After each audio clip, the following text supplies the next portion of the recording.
Bollywood silver screen presenting devil. इस कहानी की शुरुआत में हमें डिटेक्टिव बॉर्डन को दिखाया जाता है, जो अपने साथी डिटेक्टिव के साथ एक जगह पर पहुंचता है जहां पर एक आदमी की मृत्यु हो चुकी है। उसके हाथ में पवित्र रोजरी बीड्स होते हैं, साथ ही उसने एक नोट लिखा होता है।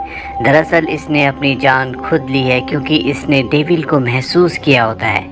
बॉर्डन की जिंदगी में इस तरह का केस पहली बार आया है। वहीं दूसरी तरफ हमें एलिवेटर नंबर 6 को दिखाया जाता है, जिसमें 2 लेडी और 3 मैन होते हैं। जब ये ऊपर की तरफ जा रहे होते हैं तभी इनका एलिवेटर खराब हो जाता है, जिसे उस बिल्डिंग के कंट्रोल रूम में बैठे तो सिक्योरिटी ऑफिसर्स देख लेते हैं। इसीलिए वो इस बिल्डिंग के मैकेनिक को कॉल करते हैं, जो 35th फ्लोर पर टूटी हुई विंडो को, जो कि ग्लास की थी, उसे रिपेयर कर रहा होता है। असल कुछ देर पहले इस बिल्डिंग के 35th फ्लोर का ग्लास अपने आप ही टूट गया, जिसे नीचे एक कर्मचारी साफ कर रहा होता है और तभी बॉर्डन और उसका साथी वहां पर आते हैं। बॉर्डन समझ जाता है कि जिस इंसान की मृत्यु हुई है उसकी मृत्यु यहीं ऊपर से गिरकर हुई है, और तभी जब ऊपर देखते हैं तो एक और गिलास इन्हीं की तरफ आ रहा होता है। बॉर्डन का साथी मरते मरते बच जाता है। बॉर्डन समझ जाता है कि इस बिल्डिंग में कुछ न कुछ गड़बड़ है, इसीलिए अब वो इस बिल्डिंग की इन्वेस्टिगेशन करना चाहता है। वही लिफ्ट में हमें 5 लोगों को दिखाया जाता है जो अब तक फंसे हुए हैं। सिक्योरिटी ऑफिसर्स उन्हें कैमरा में देख रहे होते हैं। वो माइक से उन्हें बताते हैं कि जल्द ही उन सबको वहां से निकाल दिया जाएगा, लेकिन लिफ्ट में जो ओल्ड लेडी और 4 लोग हैं, ये अपनी बात सिक्योरिटी ऑफिसर्स तक नहीं पहुंचा सकते क्योंकि लिफ्ट का जो माइक होता है वो खराब होता है। साथ ही यहाँ पर बार बार लिफ्ट में लाइट ब्लिंक भी कर रही होती है, और तभी इनमें से एक लड़की जिसका नाम सैरा है वो गिर जाती है। उसकी पीठ जख्मी हो जाती है और वो इसका आरोप लिफ्ट में फंसे एक सेल्समैन पर लगाती है, क्योंकि वो उसके पास ही खड़ा था। और अब सिक्योरिटी ऑफिसर्स भी ये देख लेते हैं, जिसके बाद वो बॉर्डन को कॉल करते हैं और उसे पूरी सिचुएशन बताते हैं, जिसके बाद वो अपने साथी के साथ यहाँ पर आ जाता है। और अब ये सीसीटीवी कैमरे की फुटेज को रिवाइंड करके देखते हैं, और तभी उन दोनों सिक्योरिटी ऑफिसर्स में से एक को, जिसका नाम रेमी रेज है, जो कि बहुत ज़्यादा स्पिरिचुअल है, उसे उस रिकॉर्डेड फुटेज में डेविल की परछाई दिखती है। जबकि उसके साथ वाला जो सिक्योरिटी ऑफिसर है वो ईश्वर पर बिल्कुल भी विश्वास नहीं करता, क्योंकि एक एक्सीडेंट में उसकी पत्नी की और उसके बेटे की मृत्यु हो गई थी। और अब बॉर्डन इन 5 लोगों की डिटेल्स मांगता है, जिन्हें एक आदमी इन्वेस्टिगेट करना शुरू कर देता है। और एक बार फिर से लाइट्स ब्लिंक होना शुरू हो जाती है, और जब लाइट स्टेबल होती है तो देखते हैं कि इनमें से एक की मृत्यु हो चुकी है। बॉर्डन, उसका साथी और दोनों सिक्योरिटी ऑफिसर से सब कुछ कैमरे में यानी कि सीसीटीवी में देख रहे होते हैं। बॉर्डन सबको बॉडी से दूर रहने के लिए कहता है। उसे अब ओल्ड लेडी, सेल्समैन और एक दूसरे आदमी पर शक है। वो सैरा पर शक नहीं करता क्योंकि उसके ऊपर भी हमला हुआ था। साथ ही यहाँ पर जो सिक्योरिटी ऑफिसर होता है, जिसका नाम रेमी रेज है, वो कहता है ये सब डेविल कर रहा है। जब भी डेविल आस पास होता है तो इसी तरह के हादसे होते हैं। डेविल अपनी दुनिया से हमारी दुनिया में उन लोगों को सजा देने के लिए आता है जो कि पापी हैं, और इसके बाद वो एक ब्रेड के ऊपर जैम लगाकर हवा में फेंकता है, जो उल्टा गिरता है। और उसका कहना ये होता है कि ये हवा में अपने आप ही पलट गया, लेकिन बॉर्डन और बाकी लोग उसकी बातों पर ज्यादा ध्यान नहीं देते। बॉर्डन को उस आदमी की डिटेल्स दी जाती है जिसकी लिफ्ट में अभी अभी मृत्यु हुई है। बॉर्डन को पता चलता है कि वो एक फ्रॉड इंसान था, जिसने एक झूठी स्कीम में कई लोगों को परेशान किया था। उसने कई लोगों के साथ फ्रॉड किया था और अब उसकी मृत्यु हो चुकी है।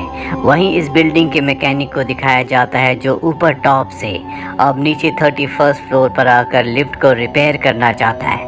और जब वो धीरे धीरे नीचे आ रहा होता है तभी 2 क्रो उसके ऊपर हमला कर देते हैं, जिससे उसका बैलेंस बिगड़ जाता है और वो लिफ्ट के ऊपर गिरता है, जिससे उसकी मृत्यु हो जाती है। इस पूरे के पूरे हादसे को सिक्योरिटी ऑफिसर रेमी रेज और उसका साथी देख लेते हैं, जिससे वो घबरा जाते हैं। और अब ये बॉर्डन को भी बता दिया जाता है।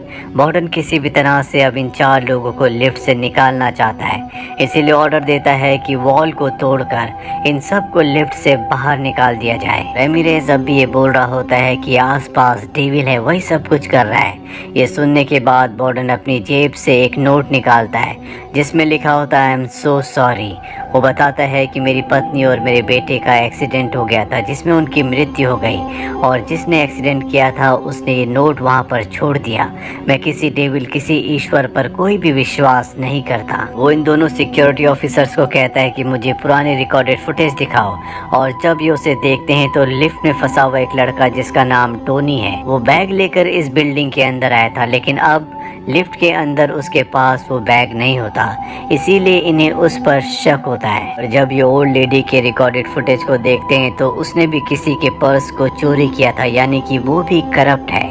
और एक बार फिर से लिफ्ट में लाइट ब्लिंक होना शुरू हो जाती है, साथ ही लिफ्ट में अजीब अजीब सी आवाजें आ रही होती हैं। और जब लाइट स्टेबल होती है तो ये सब देखते हैं कि ओल्ड लेडी की मृत्यु हो चुकी है। इन्हें कुछ समझ नहीं आ रहा होता है कि यहाँ पर हो क्या रहा है, कौन किसे मार रहा है। वहीं अब इन्हें टोनी का बैग भी मिल जाता है जो लिफ्ट के अंदर इस वक्त फंसा हुआ है, और उसके पास उसका बैग नहीं है। और जब ये उसके बैग को खोल कर देखते हैं तो उसमें बहुत सारे टूल्स होते हैं। इन्हें लगता है कि इन टूल्स का इस्तेमाल टोनी ने लिफ्ट को ख़राब करने के लिए किया है। बॉर्डन को समझ में आ चुका है कि यहाँ बहुत ज़्यादा खतरा है, इसीलिए वो पूरी बिल्डिंग को खाली करवा देता है और पुलिस फोर्स भी बुलवा लेता है। बाहर एक लड़की को दिखाया जाता है जो अंदर आने की कोशिश कर रही होती है, लेकिन पुलिस वाले उसे अंदर नहीं आने देते। वहीं लिफ्ट के अंदर दिखाया जाता है जहाँ पर अब 3 लोग बचे हैं, जिसमें से एक सैरा है, एक टोनी और एक बेन। और अब टोनी को बेन के ऊपर शक है और बेन को टोनी के ऊपर। ये दोनों एक दूसरे से लड़ना शुरू कर देते हैं। बॉर्डन इन दोनों को चिल्लाकर लड़ने से रोकता है। साथ ही यहाँ पर जो रेमिरेज होता है वो माइक पर इन तीनों को बताता है कि यहाँ पर जो कुछ हो रहा है वो और कोई नहीं बल्कि डेविल कर रहा है। वहीं बॉर्डन का साथी अब बॉर्डन को बताता है कि सैरा एक बहुत अमीर आदमी की पत्नी है जो अमीर औरतों से शादी करके उन्हें धोखा देता है, और आज वो यहाँ इस बिल्डिंग में एक वकील से मिलने के लिए आई थी। बॉर्डन जब उस वकील से मिलता है तो वकील उसे बताता है कि सैरा को उसके पति की असलियत पता चल गई थी, इसीलिए वो अपने पति को डिवोर्स देने के सिलसिले में मुझसे मिलने के लिए यहाँ पर आई थी। और अब यहाँ पर रेमिरेज के साथी को यानी कि सिक्योरिटी ऑफिसर को दिखाया जाता है जो नीचे बेसमेंट में पानी के एक वॉल को बंद करने के लिए जाता है। वो देखता है कि वहाँ पर एक वायर है, और जब वो उसे लकड़ी से हटाने की कोशिश करता है तो उसे इलेक्ट्रिक शॉक लग जाता है, जिससे उसकी हालत खराब हो जाती है। बॉर्डन को यहाँ पता चलता है कि लिफ्ट में जो बेन है, जो यहाँ इस बिल्डिंग में अभी अभी सिक्योरिटी का काम करने के लिए आया है, वो सैरा के हस्बैंड की कंपनी में काम करता है। जिसके बाद बॉर्डन को पूरा विश्वास हो जाता है कि कातिल और कोई नहीं बल्कि बेन है, और वो यहाँ पर सारा को मारने के लिए आया है। दरअसल बेन का क्रिमिनल रिकॉर्ड भी होता है। बॉर्डन और सभी को लगता है कि बेन यहाँ पर सिर्फ सारा को मारने के लिए आया था, लेकिन उसके साथ और भी लोग फंस चुके हैं, इसीलिए एक एक करके वो सबको मार रहा है। लेकिन उसका एक ही टारगेट है और वो है सारा। लिफ्ट के अंदर एक बार फिर से लाइट ब्लिंक होना शुरू हो जाती है, और जब लाइट स्टेबल होती है तो बेन की भी मृत्यु हो चुकी होती है। और अब लिफ्ट में सिर्फ टोनी और सैरा बचे हुए। टोनी को लगता है कि सैरा कातिल और सैरा को लगता है कि टोनी कातिल है, इसीलिए कांच के टुकड़े एक दूसरे की तरफ करके खड़े हो जाते हैं, और एक बार फिर से लाइट ब्लिंक होना शुरू होती है। और जब लाइट स्टेबल होती है तो दिखाया जाता है कि सैरा की भी मृत्यु हो चुकी है, और अब यहाँ पर सिर्फ टोनी बचा है, जिसका मतलब है कि टोनी ही कातिल है, उसी ने सबको मारा है। लेकिन इससे पहले कि सब इस बात पर यकीन करते, ओल्ड लेडी एक बार फिर से जिंदा हो जाती है, जो टोनी के पास आकर उसका पूरा नाम बताती है, जो होता है टोनी जेन कॉस्की। और जब बॉर्डन इस नाम को सुनता है तो पूरी तरह से हैरान हो जाता है। दरअसल बॉर्डन को अब तक यही पता था कि जेन कॉस्की ओल्ड लेडी का नाम है, लेकिन अगर टोनी का नाम टोनी जेन कॉस्की है तो ओल्ड लेडी का नाम क्या है, यानी कि उसकी कोई भी डिटेल उनके पास नहीं है। इससे पहले कि बॉर्डन ओल्ड लेडी के बारे में और भी इन्वेस्टिगेशन करता, वो सीसीटीवी कैमरे की स्क्रीन पर देखता है कि ओल्ड लेडी की आंखें पूरी तरह से काली हो गई हैं, जिसका मतलब ये है कि रेमिरेज पूरी तरह से ठीक था। वो एक डेविल है जो यहाँ पर सबको मारने के लिए आई है। सिक्योरिटी ऑफिसर रेमिरेज के मुताबिक डेविल इस दुनिया में उन लोगों को सजा देने के लिए अपनी दुनिया में ले जाने के लिए आता है जिन्होंने कोई पाप किया होता है। और अब ओल्ड लेडी जिसके अंदर डेविल है वो टोनी से कहती है, आर यू रेडी? और इसके बाद वो उसे एक विजन दिखाती है जिसमें उसने एक हिट एंड रन केस किया था। और अब टोनी यहाँ पर डेविल से एक सौदा करता है। वो कहता है कि तुम मेरी जान ले लो लेकिन सारा की जान को बख्श दो। दरअसल सारा अब भी जिंदा होती है। लिफ्ट अपने आप ही नीचे गिरने लगती है और अचानक बीच में रुक जाती है। इसके बाद टोनी बेन के वॉकी टॉकी को उठाता और बोर्डन को बताता है कि आज से कुछ साल पहले उसने एक एक्सीडेंट किया था जिसमें एक लेडी और उसके बच्चे की मृत्यु हो गई थी। वहाँ पर उसने एक नोट भी छोड़ा था जिसमें लिखा था आई एम सो सॉरी।